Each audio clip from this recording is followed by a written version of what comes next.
नमस्कार,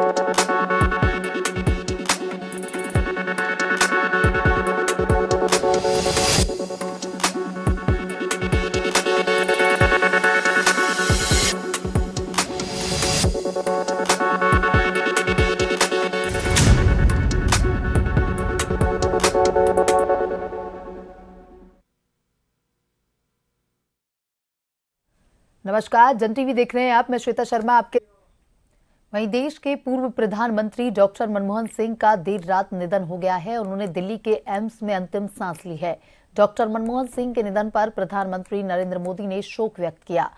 पीएम मोदी ने मनमोहन सिंह को उनके आवास जाकर श्रद्धांजलि देते हुए कहा कि भारत अपने सबसे प्रतिष्ठित नेताओं में से एक डॉक्टर मनमोहन सिंह के निधन पर शोक मना रहा है।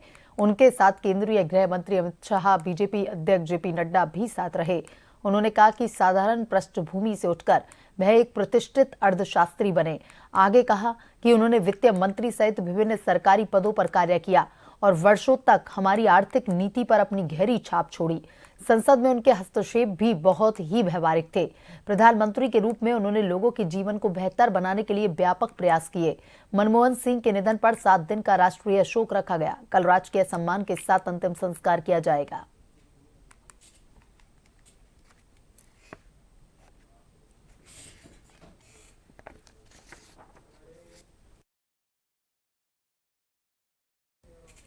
देश के पूर्व प्रधानमंत्री डॉक्टर मनमोहन सिंह जी के निधन का अत्यंत दुखद समाचार प्राप्त हुआ। विभिन्न दायित्वों का निर्वहन करते हुए उनका संपूर्ण जीवन राष्ट्र की सेवा के प्रति समर्पित रहा। ईश्वर से प्रार्थना है कि पुण्य आत्मा को श्री चरणों में स्थान एवं शोक संतृप्त परिजनों समर्थकों को यह असीम कष्ट सहन करने की शक्ति प्रदान करे। ओम शांति।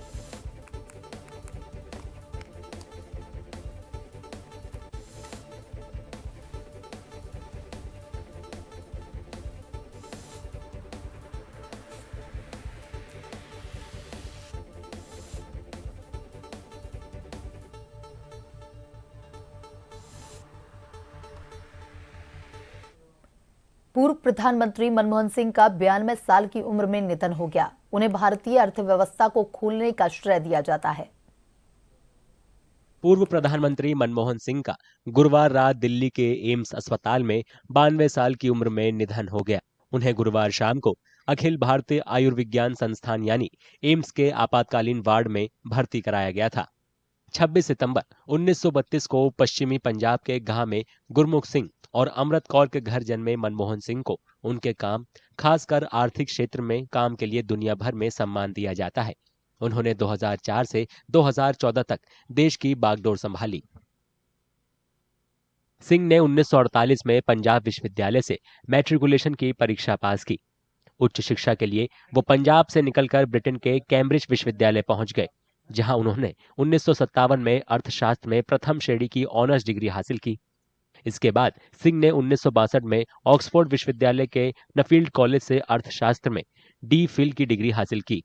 उन्होंने पंजाब विश्वविद्यालय और प्रतिष्ठित दिल्ली स्कूल ऑफ इकोनॉमिक्स में पढ़ाकर अपना करियर शुरू किया। उन्होंने UNCTAD सचिवालय में भी कुछ समय के लिए काम किया और बाद में 1987 और 1990 के बीच जिनेवा में दक्षिण आयोग के महासचिव बने। 1971 में सिंह वाणिज्य मंत्रालय में आर्थिक सलाहकार के रूप में भारत सरकार में शामिल हुए। इसके तुरंत बाद 1972 में उन्हें वित्त मंत्रालय में मुख्य आर्थिक सलाहकार के रूप में नियुक्त किया गया। उनके करियर का अहम मोड़ 1951 में नरसिंह राव सरकार में आया, जब उन्हें देश का वित्त मंत्री बनाया गया। आर्थिक सुधारों की लंबी नीतियों की शुरुआत करने में उनकी भूमिका को दुनिया में माना जाता है। जुलाई 1991 के अपने प्रसिद्ध बजट भाषण में मनमोहन सिंह ने कहा, पृथ्वी पर कोई भी शक्ति उस विचार को नहीं रोक सकती जिसका समय आ गया है। मैं इस सम्मानित सदन को सुझाव देता हूं कि दुनिया में एक प्रमुख आर्थिक शक्ति के रूप में भारत का उदय ऐसा ही विचार है। 2004 में जब सोनिया गांधी ने प्रधानमंत्री बनने से इनकार कर दिया, इसके बाद मनमोहन सिंह को भारत के 14वें प्रधानमंत्री के रूप में देश का नेतृत्व करने के लिए चुना गया। मनमोहन सिंह ने 22 मई 2004 को प्रधानमंत्री के तौर पर शपथ ली और 2009 में दूसरी बार पीएम पद की शपथ ली। इस दौर में अभूतपूर्व विकास और समृद्धि की कहानी देखने को मिली। ऐसा माना जाता है कि उनके प्रधानमंत्री रहते हुए देश का सबसे ज्यादा विकास हुआ। उनका राजनीतिक जीवन 1991 में राज्यसभा सदस्य के तौर पर शुरू हुआ जहां वे 1998 से 2004 के बीच विपक्ष के नेता थे। उन्होंने इस साल 3 अप्रैल को राज्यसभा में अपनी 33 साल लंबी संसदीय पारी खत्म की। इसके बाद पार्टी की पूर्व अध्यक्ष सोनिया गांधी पहली बार संसद के ऊपरी सदन में पहुंची। प्रधानमंत्री कार्यकाल के अंतिम समय में मनमोहन सिंह सरकार के रिकॉर्ड और विवादास्पद मुद्दों पर कांग्रेस के रुख का बचाव करते दिखे और उन्होंने कहा कि वे कमजोर प्रधानमंत्री नहीं हैं। उन्होंने कहा था, मुझे उम्मीद है कि इतिहास समकालीन मीडिया की तुलना में मेरे प्रति अधिक दयालु होगा। कई लोगों का मानना है कि वे ऐसे प्रधानमंत्री हैं जिन्हें न केवल भारत को आगे बढ़ाने वाली उनकी उपलब्धियों के लिए याद किया जाएगा, बल्कि एक विचारशील और ईमानदार व्यक्ति के रूप में भी याद किया जाएगा। मनमोहन सिंह के परिवार में उनकी पत्नी गुरशरण कौर और 3 बेटियां हैं। देश के पूर्व प्रधानमंत्री डॉक्टर मनमोहन सिंह का गुरुवार रात को निधन हो गया है। तबीयत बिगड़ने के बाद डॉक्टर मनमोहन सिंह को दिल्ली एम्स अस्पताल में भर्ती करवाया गया। इलाज के दौरान 92 साल की उम्र में उनका निधन हो गया।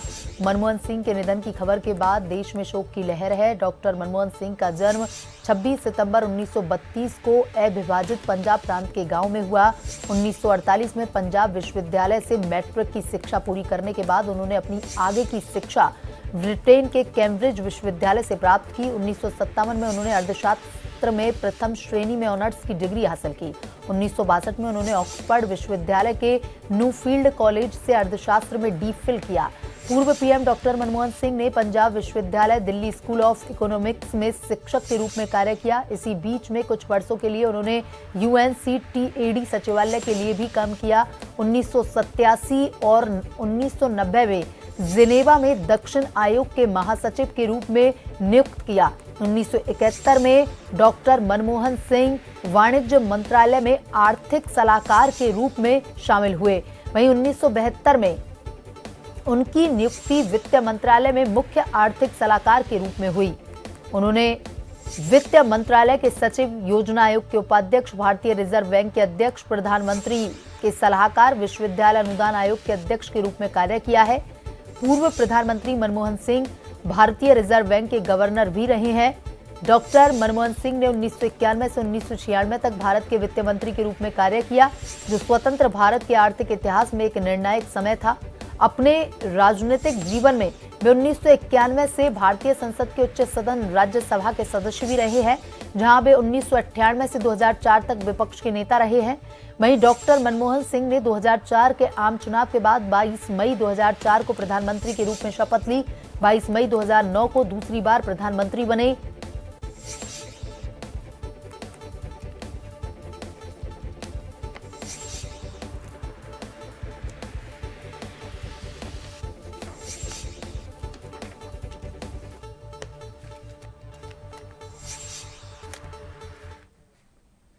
केंद्र सरकार की बाहरी सहायता योजना के तहत 1800 करोड़ रुपए ऋषिनगरी का विकास होगा।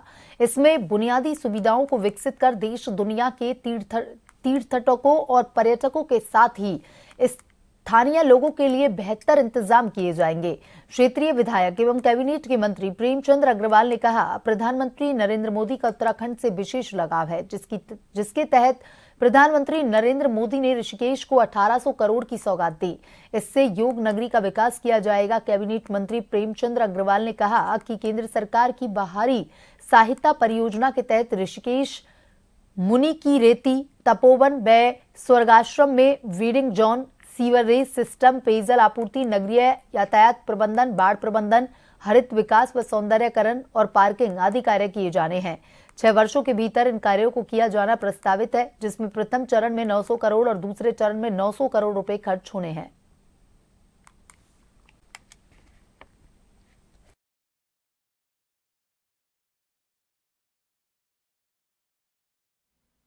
ऋषिकेश में जिस प्रकार से विकास एक तेज़ी से बढ़ रहा है और माननीय प्रधानमंत्री जी का मैं धन्यवाद कर रहा हूं, जिन्होंने बनारस की तर्ज पे उत्तराखंड के एक पावन नगरी, धर्म नगरी, तीर्थ नगरी ऋषिकेश के लिए 1800 करोड़ रुपए का एक परियोजना यहाँ पे लाई गई है, जो ऋषिकेश, स्वर्गाश्रम, मुनि की रेती और तपोवन जो एक सर्किट है उसके लिए वो काम करेगी।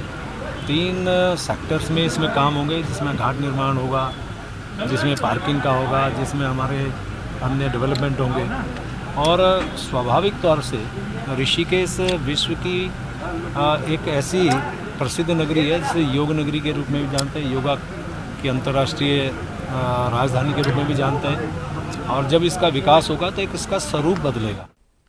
निकाय चुनाव के प्रत्याशियों के चयन को लेकर बीजेपी प्रदेश मुख्यालय में चुनाव समिति की बैठक हुई, जिसमें चुनाव समिति के सदस्यों ने गहनता से मंथन किया।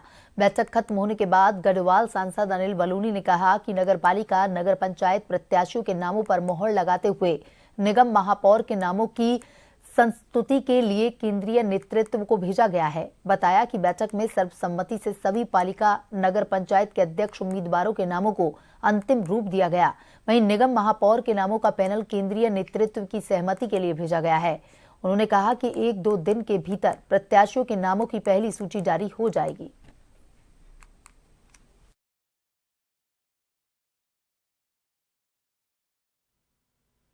सब लोगों में चुनाव को लेकर हमारी जो सभी नगर निगम की सीटें हैं और नगर पालिका और नगर पंचायत की सीटें हैं, उनको लेकर विस्तृत चर्चा सब लोगों के बीच में हुई है।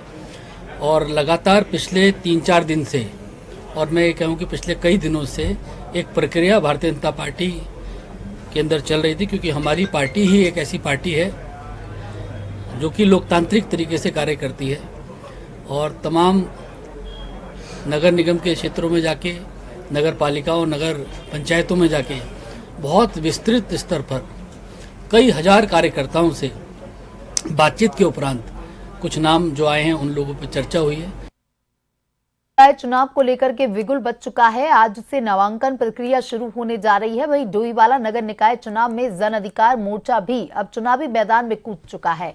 कांग्रेस और भाजपा द्वारा जहां अभी प्रत्याशियों को लेकर बैठकों का दौर जारी है, तो वही जन अधिकार मोर्चे ने डोईवाला में नगरपालिका अध्यक्ष के लिए सबसे पहले प्रत्याशी को मैदान में उतार दिया है।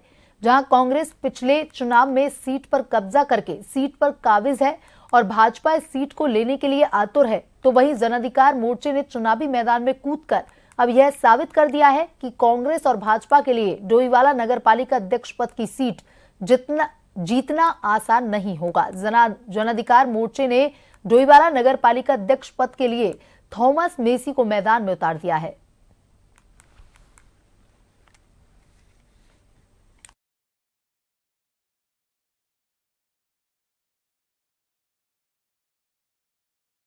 जिस तरीके से प्रदेश में 4 दिन पहले नगर निकाय चुनाव को लेकर अधिसूचना जारी हो गई है, तो सभी दल अपनी अपनी पार्टियां अपने अपने संगठन से, अपने अपने मोर्चों से सब लोग कोशिश करते हैं चुनाव में। तो उसी की तर्ज पर हमारा भी जो जन अधिकार मोर्चा है, हमने भी निर्णय लिया है कि प्रदेश में हम चुनाव लड़ने जा रहे हैं और कई नगर निगम में हमारे पास पार्षद प्रत्याशी तैयार हैं, कई जगह सभासद के लिए तैयार हैं, कई जगह नगर पंचायत अध्यक्ष के लिए भी तैयार हैं। उसी की तर्ज पे डोईवाला नगर पालिका चेयरमैन के लिए भी हमने थॉमस मेसी जी को चयन किया है। पूरी टीम ने, पूरे मोर्चे की कार्यकारिणी की टीम ने कि थॉमस मेसी जी को हम यहाँ चेयरमैन का चुनाव लड़ाने जा रहे हैं। हम इस पद के जब चुनाव लड़ रहे हैं तो हमारी पूरी तरीके से जी जान से कोशिश ये होगी कि ये डोईवाला एक नया डोईवाला, क्योंकि हमारा उद्देश्य बदलाव का है। हमने पिछले दिनों में कांग्रेस को भी देखा है और भारतीय जनता पार्टी को भी देखा है और वर्तमान परिस्थितियों में भी हम देख रहे हैं कि किस तरीके से नगर पालिका डोईवाला ने उत्थान किया है। सब जगह परेशानी आपको मिलेंगी, लेकिन हम इसीलिए मैदान में उतर रहे हैं कि हम बदलाव करेंगे और पूरी तरीके से डोईवाला को खुशहाल डोईवाला। वहीं पूर्व प्रधानमंत्री मनमोहन सिंह के निधन को लेकर के उत्तराखंड में 7 दिवस का राष्ट्रीय शोक रखा गया है। राष्ट्रीय ध्वज आधा झुका हुआ रहेगा। 26 दिसंबर से 1 जनवरी तक 7 दिन का राष्ट्रीय शोक है। राज्य सरकार ने आदेश जारी किए हैं।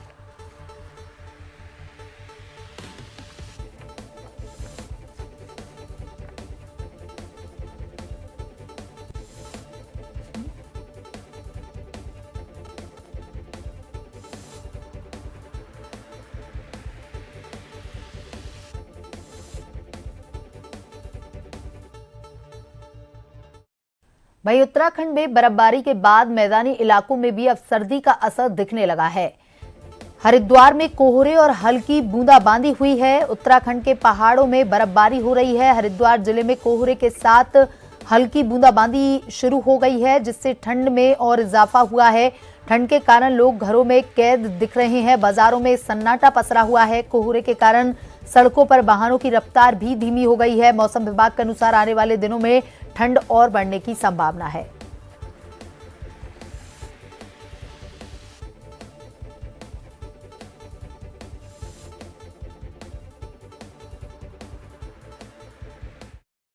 उत्तराखंड के लक्सर में भी मौसम का मिजाज बदला बदला सा नजर आ रहा है।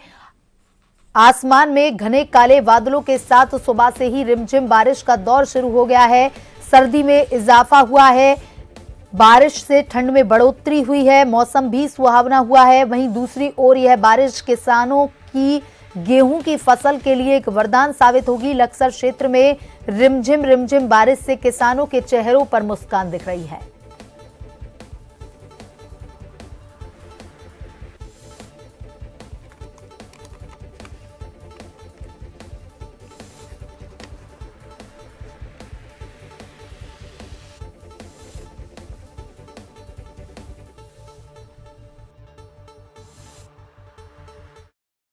वहीं राज्य निर्वाचन आयोग द्वारा अधिसूचना जारी होने के साथ ही नगर निगम चुनावों का कार्यक्रम घोषित कर दिया गया है। नामांकन प्रक्रिया 27 तारीख से शुरू होगी।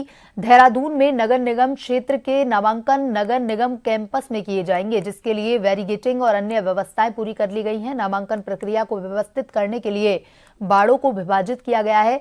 सुरक्षा को ध्यान में रखते हुए पर्याप्त पुलिस बल और सहायक स्टाफ की तैनाती की गई है। आदर्श आचार संहिता लागू होने के बाद सभी नियमों का पालन सुनिश्चित किया गया है।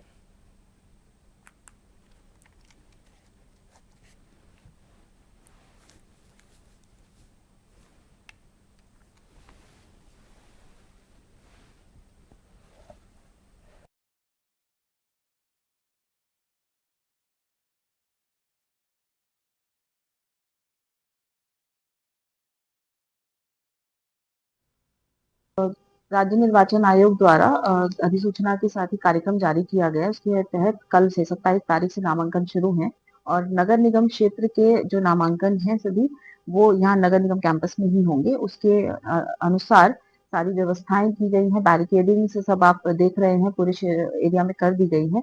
कक्षवार वार्ड 15-15 वार्ड्स डिवाइडेड हैं और उसके ऊपर एक जो भी आरओ हैं कंसर्निंग उनके द्वारा नामांकन यहाँ पर रिसीव किए जाएंगे। उसी के क्रम में पर्याप्त जो तैयारी है और तैनातियां कर दी गई हैं सिक्योरिटी की और पर्सनल की। एआरओ आरओ उनके सभी जो कंसर्निंग रहेंगे यहाँ पर उनके साथ में भी सपोर्ट स्टाफ की। चमोली में स्थानीय निकाय सामान्य निर्वाचन 2024 को लेकर अपर जिला निर्वाचन अधिकारी विवेक प्रकाश की अध्यक्षता में राजनीतिक दलों के पदाधिकारियों, सहायक व प्रेक्षक और गठित लेखा टीम के प्रभारी अधिकारियों के साथ बैठक की गई, जिसमें निर्वाचन व्यय लेखन हेतु प्रचलित बाजार दरों पर तैयार निर्धारित रेट चार्ज की दरों पर चर्चा करते हुए सबकी सहमति ली गई। बैठक में मुख्य कोषाधिकारी, नोडल अधिकारी, व्यय लेखा मामूर जहां ने निर्वाचन लड़ने वाले अभ्यर्थियों का लेखा तैयार करने के संबंध में विस्तार से जानकारी प्रदान की गई। उन्होंने बताया कि 10 वार्ड तक की नगर पालिका अध्यक्ष के लिए व्यय सीमा अधिकतम 6 लाख तथा 10 वार्ड से अधिक की नगर पालिका में अध्यक्ष पद की व्यय सीमा 8 लाख निर्धारित है। नगर पालिका परिषद के वार्ड सदस्य के लिए व्यय सीमा 80,000 निर्धारित है। इसी प्रकार नगर पंचायत अध्यक्ष के लिए अधिकतम व्यय सीमा 3 लाख तथा सदस्य नगर पंचायत के लिए 50,000 निर्धारित की गई है। उन्होंने बताया कि निर्वाचन में इससे अधिक व्यय करने वाले प्रत्याशियों को जीतने के बाद भी अयोग्य घोषित किया जाएगा।